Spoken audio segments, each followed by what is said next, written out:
আসসালামু আলাইকুম গাইস, ভালো আছেন আপনারা সবাই। এখন আমাদের বিল্ডিংটা দেখাবো আপনাদের। বিশ্ব রোডের সাথে আমাদের বিল্ডিং।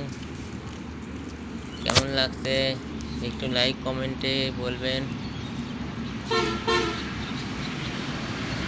দেখুন এই পাশে দিয়ে একটু রাস্তা আছে ছোট, এবং ওই সাইডেও রাস্তা আছে।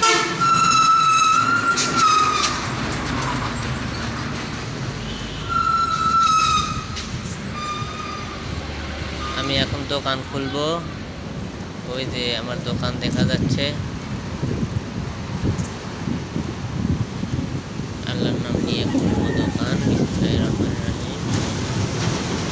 আপনারা সবাই দোয়া করবেন আমার ব্যবসায় জানি উন্নতি হয়, এবং আমার ভিডিওগুলো একটু দেখবেন, লাইক কমেন্ট করবেন ইনশাল্লাহ।